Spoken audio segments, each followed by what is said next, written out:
I found out why no one will mess with my mom. My mom's this 4'11" woman who works at a library and knits scarves for charity, but I've watched grown men literally back away from her at grocery stores and cross streets when they see her coming. I found out why last week, and it's absolutely terrifying. When I was 8 years old, some punk teenager kept breaking into cars in our neighborhood, hit everyone's car multiple times over several months, stealing whatever he could find. Phones, wallets, loose change, anything valuable left visible. This kid was relentless. Didn't care about security cameras or motion lights. Just kept coming back night after night like some kind of criminal ghost. One night around midnight, he smashes my mom's passenger window with a crowbar and steals her entire purse. Inside was $800 in cash, our rent money that she had just withdrawn from the bank. Also, her credit cards, driver's license, house keys, work badge, everything important. We called the police immediately and filed a report. The cops were sympathetic, but said there was nothing they could realistically do. No cameras caught his face. No witnesses saw the break-in. No fingerprints on the glass, just another case number. My mom just nodded politely and thanked the officers for their time. She seemed unusually calm about losing $800. 3 days later, she's spending every afternoon at the library after work researching on computers for hours, printing out pages of documents, making dozens of phone calls, taking detailed notes in that tiny, precise handwriting.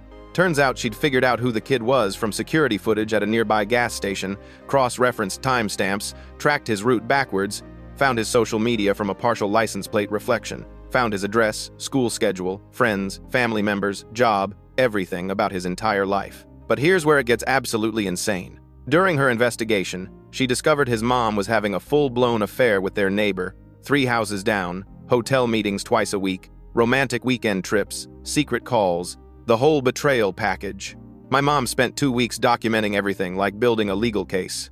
Screenshots, printed emails, credit card statements, photos, meeting times, locations, more thorough than any private investigator. Then, she anonymously mailed detailed evidence packages to his dad, his mom's workplace supervisor, grandparents, their church pastor, and half their congregation. She also sent copies to the affair partner's wife, their teenage children, their employers, and homeowners association. Both families imploded within 72 hours. Parents screaming in driveways at 2 a.m., police showing up for domestic disputes. Moving trucks the next week, mom lost her job, dad filed for divorce. Affair partner's family fell apart. They had to move across town in complete shame. The break-in stopped that exact day. Here's how everyone in our neighborhood found out what she did. The kid's dad was so grateful to whoever exposed his cheating wife that he went door to door asking if anyone knew who sent the evidence packages. He wanted to thank them personally. When he got to our house, my mom answered in her floral apron, looking harmless as always. He explained the whole situation, thinking she was just another neighbor who might have information. My mom listened sympathetically, making concerned noises at all the right moments. Then she said sweetly, "I'm so sorry that happened, but I'm glad you found out the truth before wasting more years." Something about how she phrased that made him pause and look at her carefully. After an awkward silence, he asked, "Wait, was it you who sent those?" My mom's smile didn't change. She just said, "Your son broke into my car and stole my rent money." I told him through his bedroom window that actions have consequences. The dad stood there in complete shock, staring at this tiny woman who just admitted to destroying his entire family with research skills and stamps. By the next day, he told everyone on our block exactly what my librarian mom was capable of doing. Turns out my mom made a mistake. The evidence she gathered about the affair was accurate, but she had identified the wrong teenager as the thief. The real car burglar was his older cousin who borrowed his crowbar.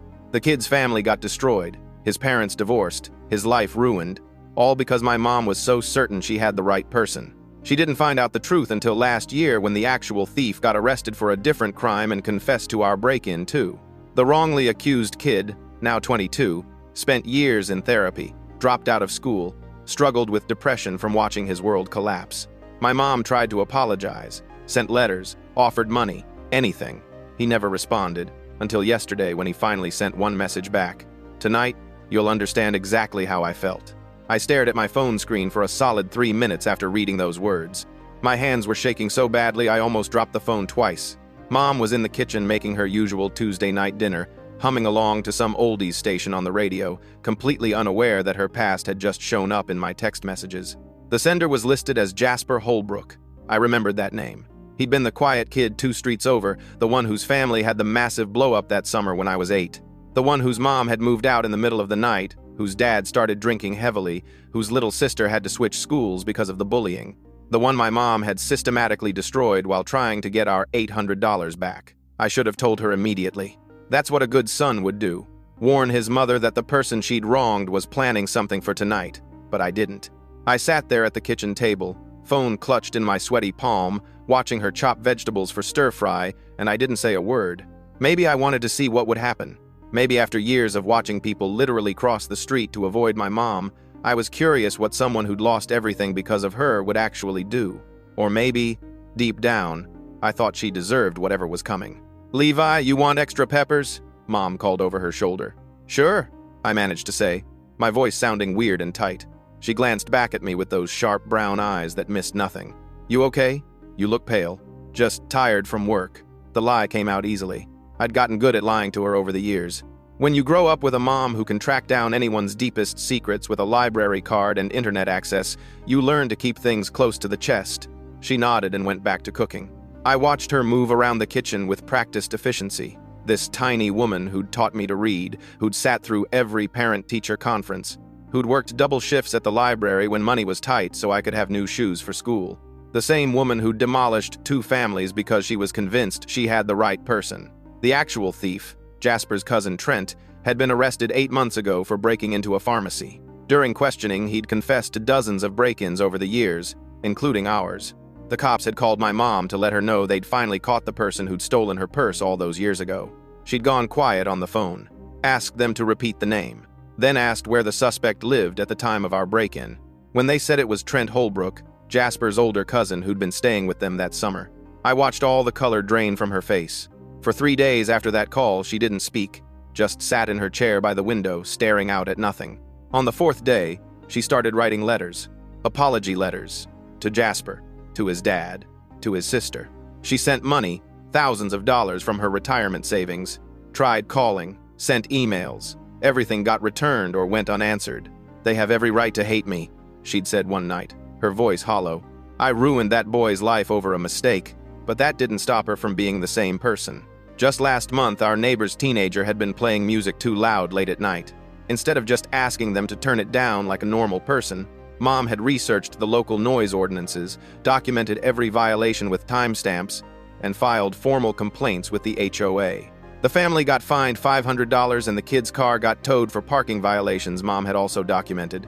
The fear never went away. If anything, people were more careful around her now, knowing that she'd destroyed a family by accident. If she could do that much damage while being wrong, what could she do when she was right? My phone buzzed again. Another message from Jasper. "Your mom home?" My thumb hovered over the keyboard. I could warn her. I could call the police. I could do a dozen things to prevent whatever was about to happen. I typed back, "Yes. Good. I'll be there at 8. It was 7:32. 28 minutes until whatever Jasper had planned. Mom plated the stir-fry and set it down at the table. We ate in silence for a while, just the sound of forks against plates and the radio playing something by the Beatles. "You're quiet tonight," she finally said. "Long day." She studied me across the table. "You've been acting strange for a few days now. Something you want to talk about?" "Everything," I wanted to say. "I want to talk about how you destroyed a kid's family because you were so certain you were right. How you've never met a problem you couldn't solve by digging up dirt on someone. How people are terrified of you and you don't seem to care. How I'm terrified of you sometimes." "Nope," I said instead. "Just work stuff." She didn't believe me.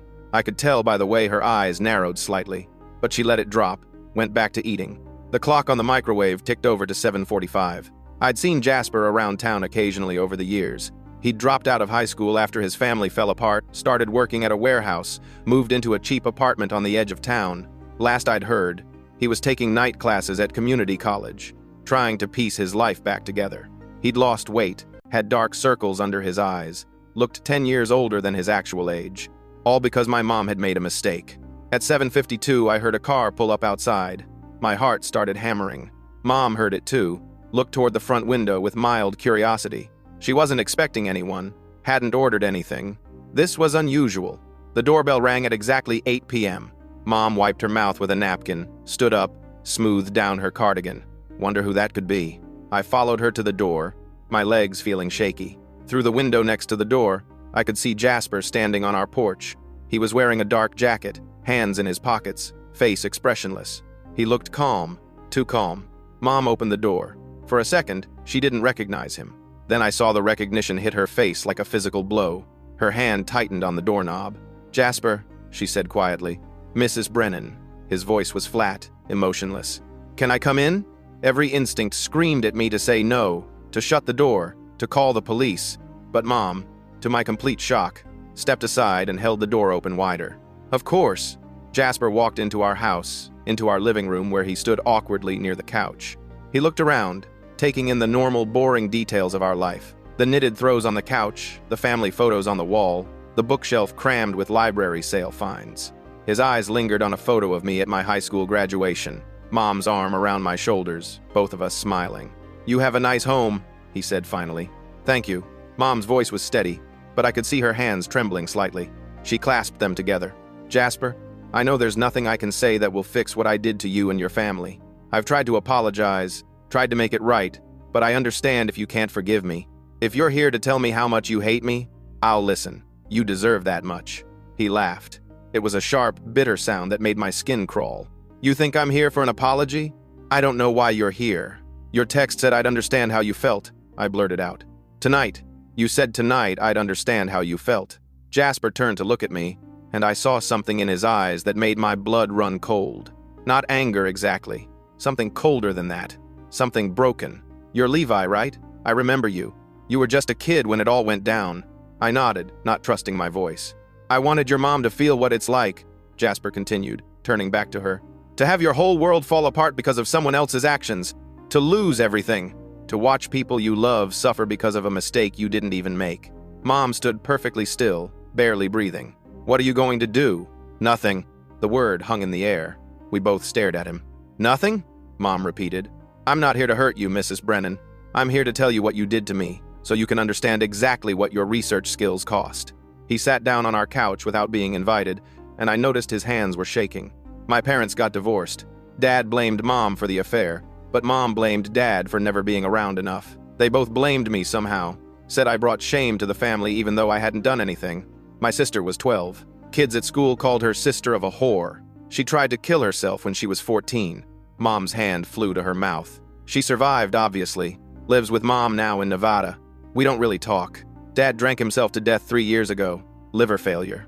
I dropped out of school because I couldn't focus on anything except trying to figure out what I'd done wrong. Spent years in therapy trying to understand why my life had exploded. Everyone in our neighborhood knew our business. Mom couldn't keep a job because everywhere she went, someone had heard about the affair. We had to move 4 times in 2 years. "Jasper, I'm so sorry," Mom whispered.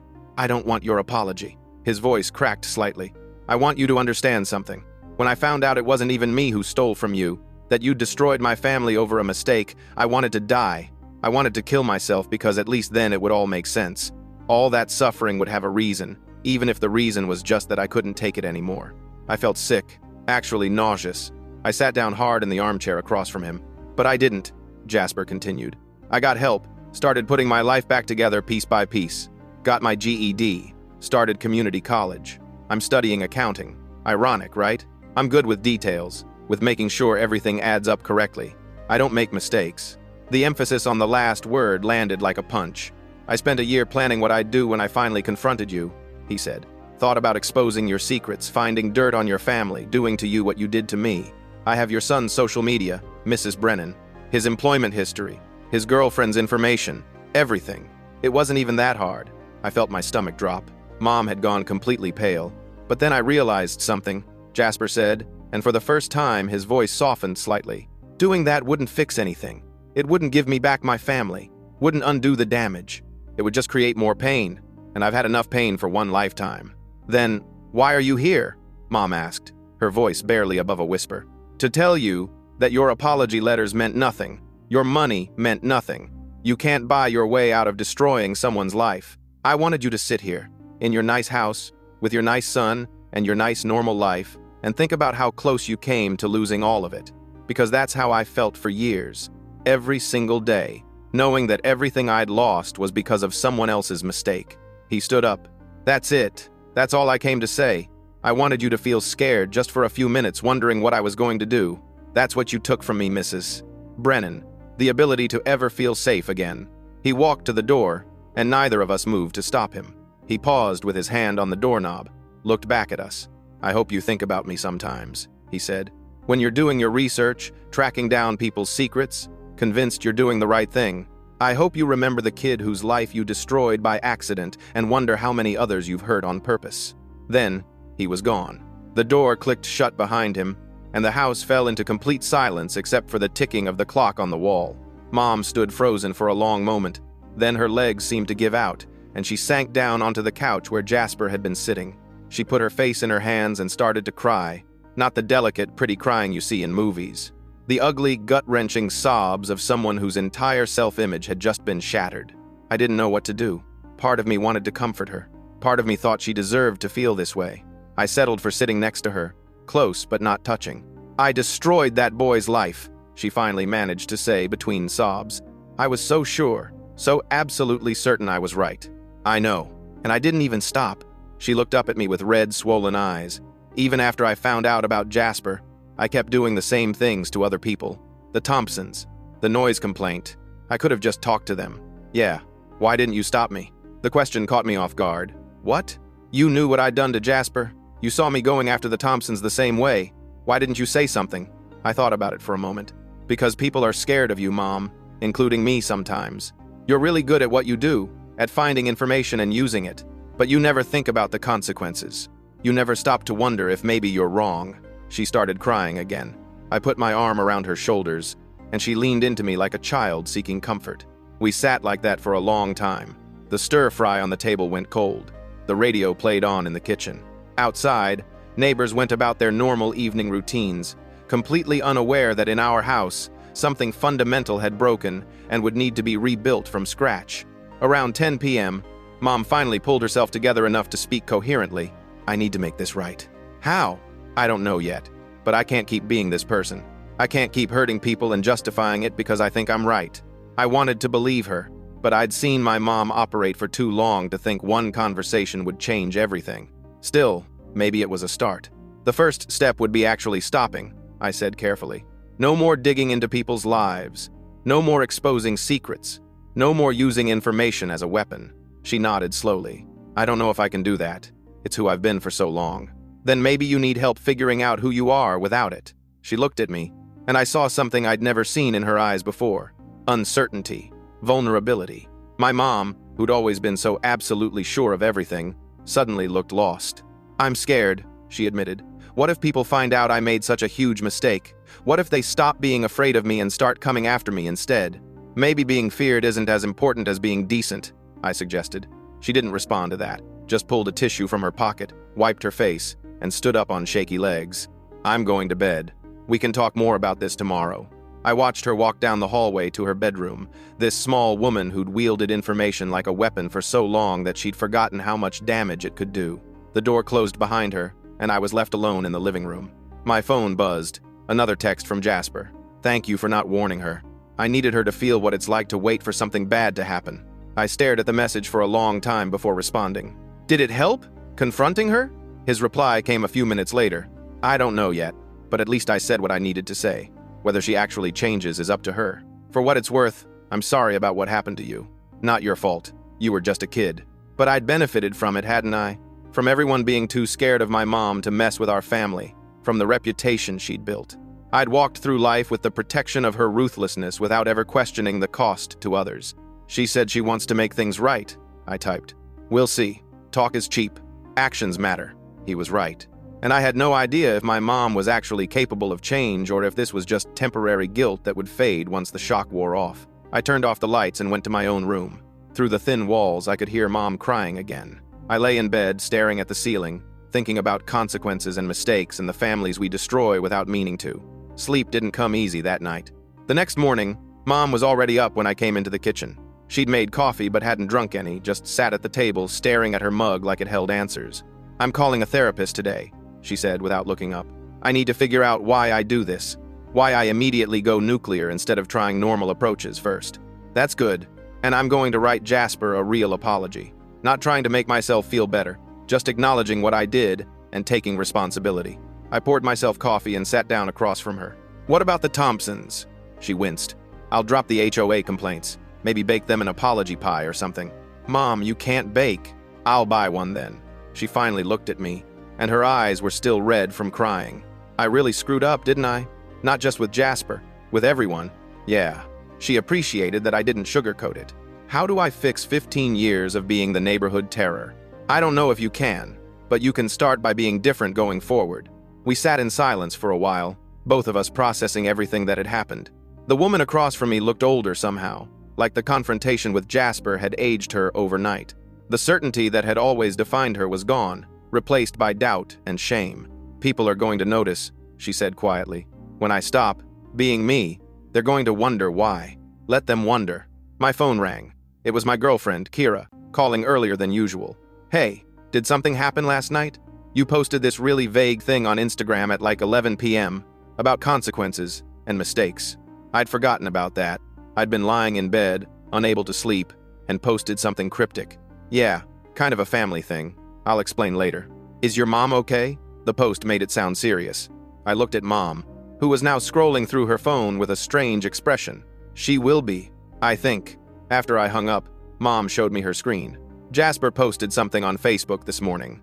It was public post, not tagged to anyone specifically, but clearly meant for us to see. Sometimes the hardest thing is not getting revenge, but letting the person who hurt you live with what they've done. I hope I made my point last night. Comments were already rolling in from people who knew him, asking what happened, if he was okay. He hadn't responded to any of them. He's not going to tell anyone, Mom said, sounding relieved. That doesn't make what you did okay. I know, but it means I have a chance to actually change without everyone knowing exactly why. She set her phone down. I need to tell you something about why I am the way I am. I leaned back in my chair, surprised. Mom never talked about her past.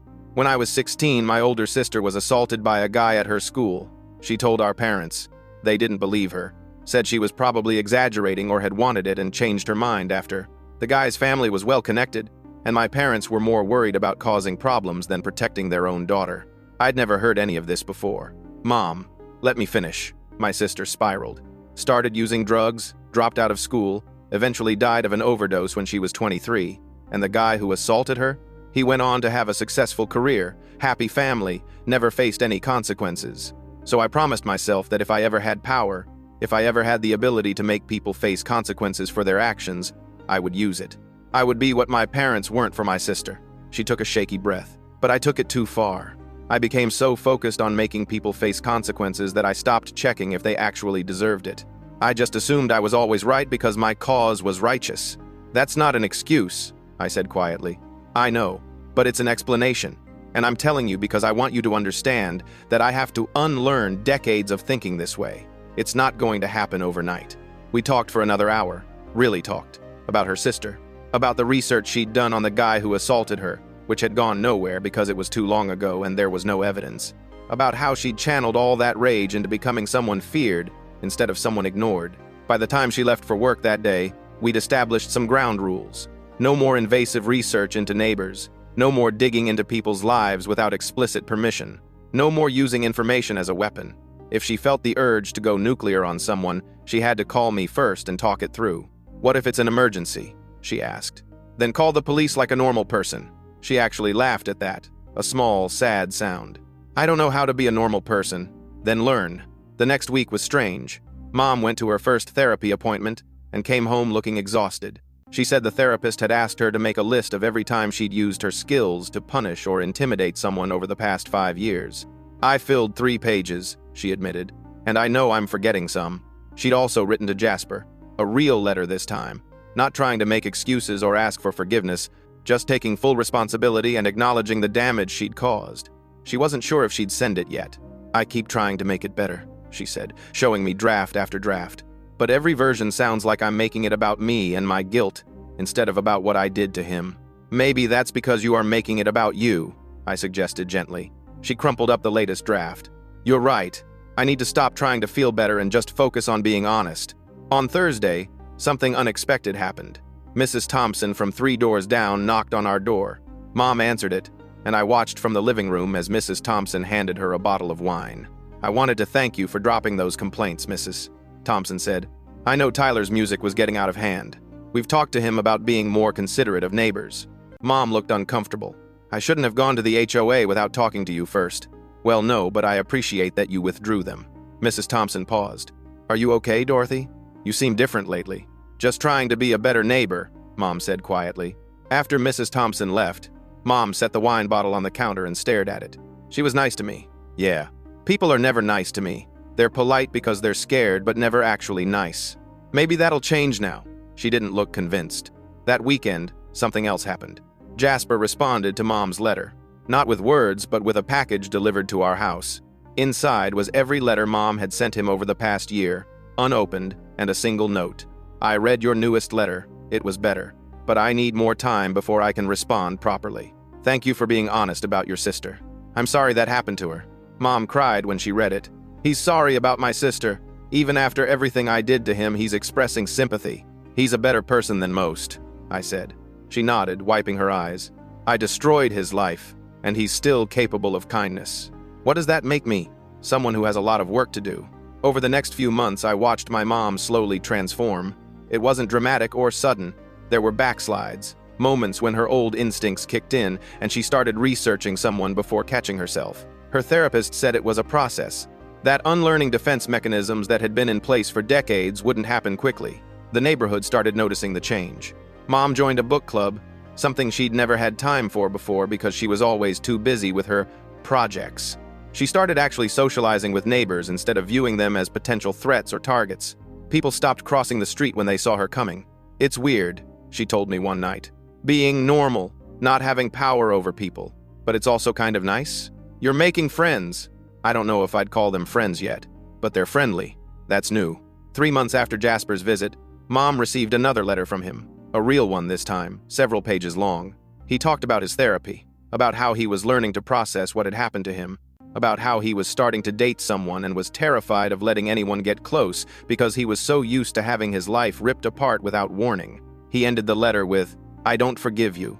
I don't know if I ever will, but I believe you're trying to change, and that matters. Keep going. Mom framed that letter and put it on her bedside table where she'd see it every morning. So I don't forget, she explained. So I remember what happens when I think I'm always right.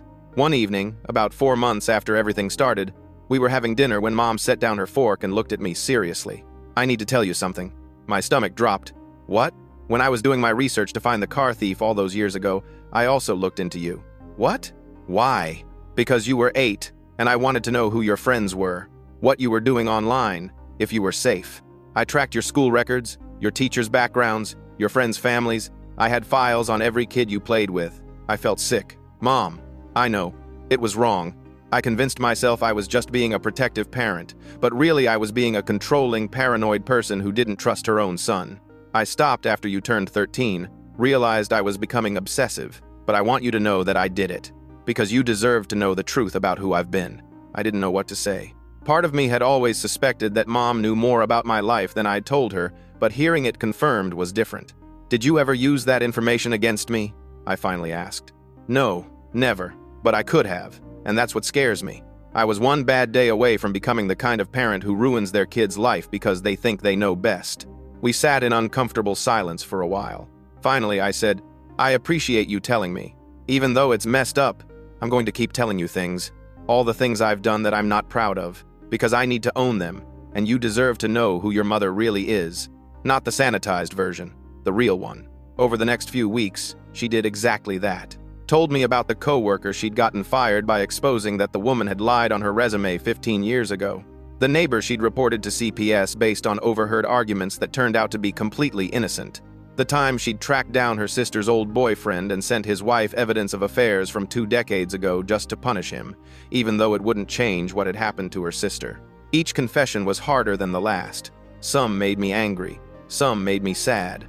All of them made me understand that my mom had been fighting a war against injustice for so long that she'd become what she hated. I don't know if I can ever make up for all of it, she said one night. Some of these people, I don't even know where they are now or how to reach them. Then you focus on the ones you can reach, and you make sure you never do it again to anyone else. She nodded, but I could see the weight of it all crushing her. This was the consequence of spending years being feared. Now that she wanted to change, she had to face everything she'd done. One Friday evening, 6 months after Jasper's visit, I came home to find Mom and Jasper sitting at our kitchen table together. I froze in the doorway, not sure what was happening. Jasper looked up and gave me a small nod. "Hey, Levi. Hey, what's going on? Your mom reached out and asked if I'd be willing to meet with her in person." I said yes. I looked at Mom, who seemed nervous in a way I'd never seen before. "We're just talking," she said. "Jasper's been telling me about his life now, what he's doing." I slowly came into the kitchen, still wary. "Should I leave?" "You can stay if you want," Jasper said. "I don't mind." I made myself a sandwich and sat at the table, listening as they continued their conversation. It was surreal. Mom was actually listening, not interrupting, not trying to explain away what she'd done. Jasper was talking about his accounting classes, his girlfriend, his hope of maybe reconciling with his sister someday. "I'm applying to transfer to a 4-year university next fall," he said. "Should have done it years ago, but I wasn't ready. I am now." "That's wonderful," Mom said, and she meant it. There was no condescension, no subtle dig, just genuine happiness for him. After Jasper left, Mom sat at the table for a long time, not saying anything. Finally, "He's doing okay. Despite everything I did to him, he's putting his life back together. Yeah. I don't deserve his forgiveness. Probably not, but he's choosing to move forward anyway. You should too." She looked at me with those eyes that had once been so sharp and calculating, now just tired and sad. "I'm trying. It's harder than I thought. Change always is." That night, as I was getting ready for bed, I heard Mom on the phone in her room. I paused in the hallway, listening. "Yes, I'd like to set up a regular donation to therapy fund for low-income families. Monthly, please. Whatever the maximum allowed is. No, I'd prefer to keep it anonymous. Thank you." When she came out and saw me standing there, she didn't look embarrassed. "I can't fix what I did to specific people, but I can maybe help others get the help they need before they spiral like Jasper did." "That's good, Mom. It's not enough, but it's something." A year after Jasper's visit, things had settled into a new normal. Mom was still in therapy, still working on herself. She'd made genuine friends in the neighborhood, people who knew her as Dorothy, the librarian, who was great at recommending books and made surprisingly good cookies. Not Dorothy, the person who could ruin your life with a library card and internet access. Jasper had transferred to a 4-year university about 2 hours away. He and Mom exchanged emails occasionally, mostly updates on his life. He'd introduced her to his girlfriend, Emma, who was studying to be a teacher. They'd come over for dinner once, and it had been awkward but not hostile. "I'm not ready to forgive you," Jasper had said as they were leaving. "But I'm glad you're changing. Keep going." The neighborhood's perception of Mom had shifted. People still remembered the old Dorothy, but they were starting to see the new one too. Mrs. Thompson invited her to join a gardening club.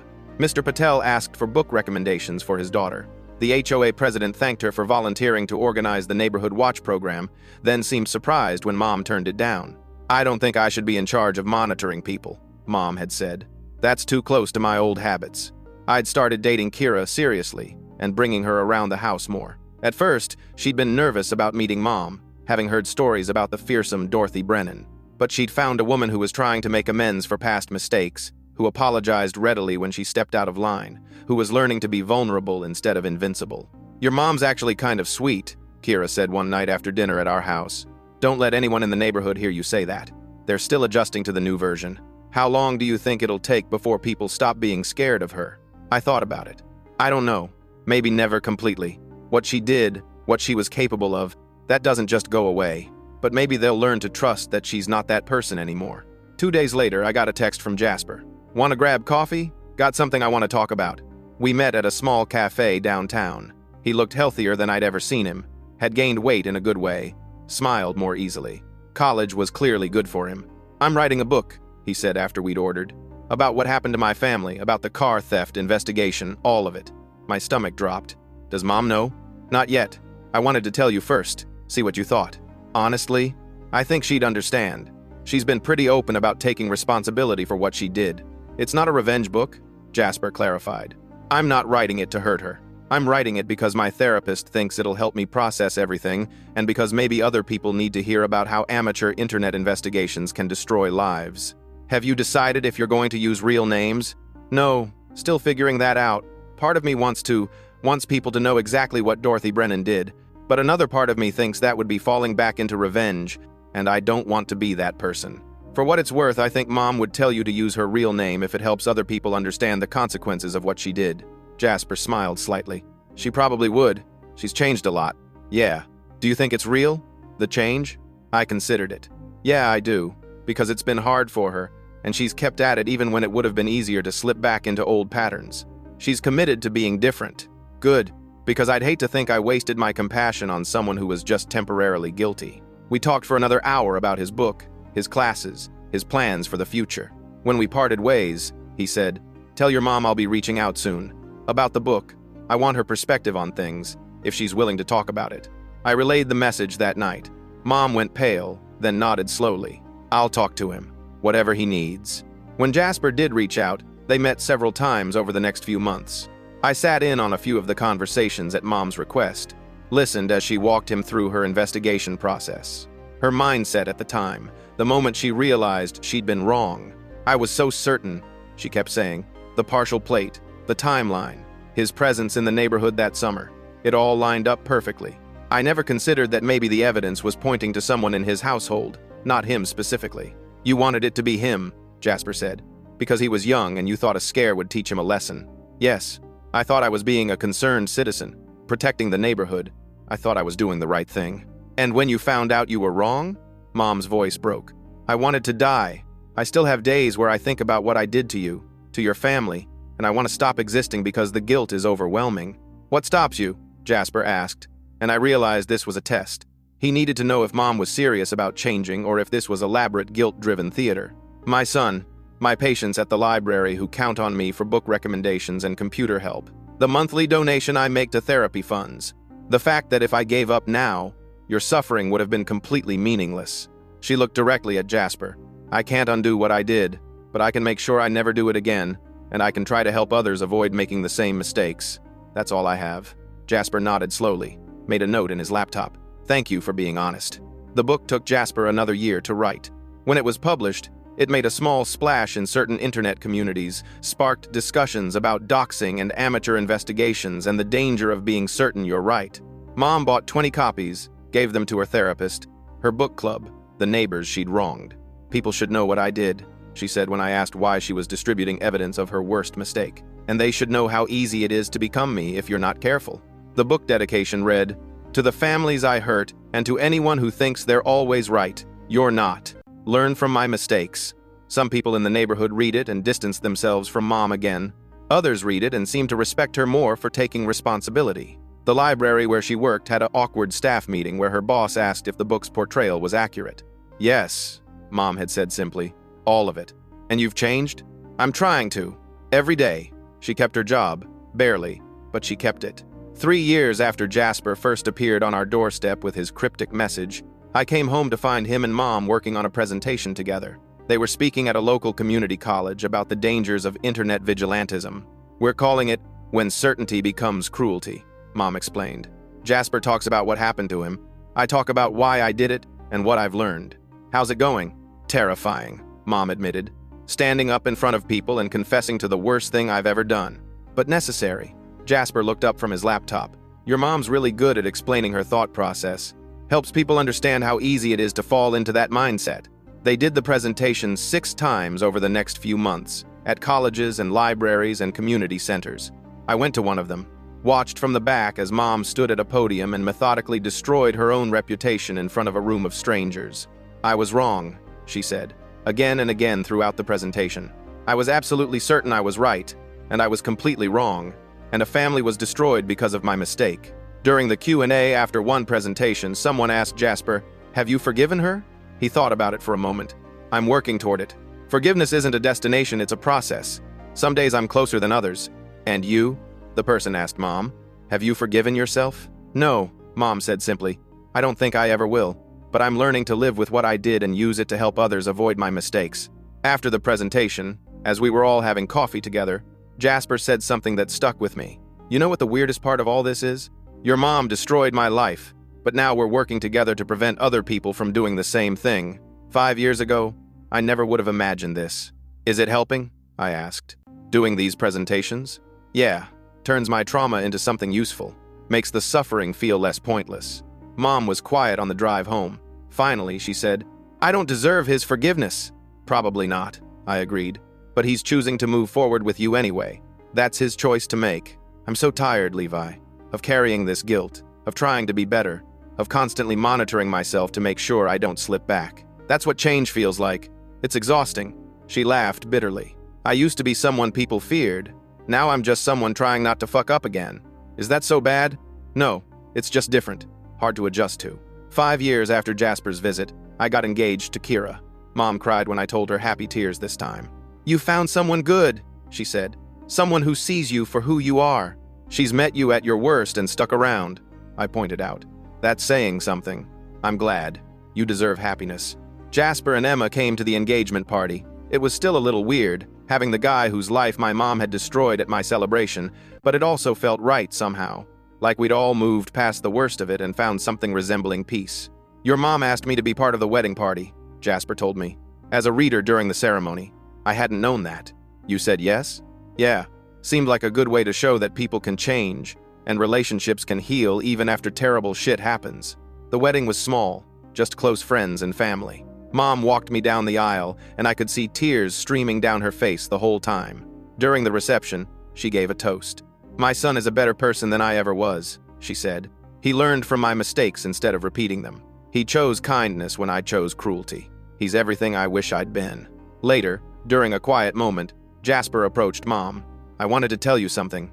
I forgive you. Mom looked up at him stunned. What? I forgive you. Not because what you did was okay, but because I'm tired of carrying anger. Because you've genuinely changed. Because holding on to hate was poisoning me. Not you. Mom started crying. I don't know what to say. Say thank you and keep being the person you are now, not the person you were. They hugged, and I watched my mom cry on the shoulder of the man whose life she'd destroyed. It was messy and complicated, and probably not how things were supposed to work, but it was real. After the wedding, after Kira and I returned from our honeymoon, I stopped by Mom's house to check in.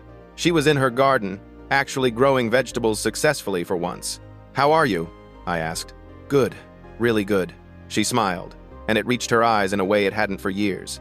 I'm not the person I was. I'm not sure who I am now, but I'm figuring it out. That's all any of us can do. She pulled a tomato off the vine and handed it to me. This one's actually edible. I'm getting better at this growing things instead of destroying them. We sat on her porch, eating sun-warmed tomatoes, and for the first time in years, everything felt okay. Not perfect. There were still days when Mom struggled with her old instincts, still moments when the guilt threatened to overwhelm her. But she kept going, kept trying, kept being better. A few months later, I got a text from Jasper. Starting grad school in the fall, criminal justice. Going to study wrongful accusations and how they happen. Your mom inspired me. I showed Mom the text. She read it 3 times, then set the phone down carefully like it might break. He's turning what I did into something positive. He's resilient. He shouldn't have had to be, not because of me. No, but he is anyway, and that's what matters now. Years passed. Mom continued therapy, continued her presentations, continued her quiet work of being a better person. She never became feared again, and that was the point. She became Dorothy, who worked at the library and gave good advice and sometimes shared vegetables from her garden. Just a normal person trying to do right by the people around her. Jasper completed his grad degree, got a job with an organization that worked to prevent wrongful convictions. He and Emma got married, invited Mom to the wedding. She went, cried through the whole ceremony, and thanked them afterward for giving her more grace than she deserved. You've earned a little grace, Emma told her. Keep earning it. On the 10-year anniversary of that night, when Jasper showed up at our door, Mom wrote him a letter. She didn't try to apologize again or rehash old territory. She just thanked him for giving her a chance to be better and told him she thought about him often, hoped he was happy. His response came a week later. I am happy, and I hope you are too. We've both earned it. Mom framed that letter next to the one from years ago. So I remember, she said, where I started and where I ended up.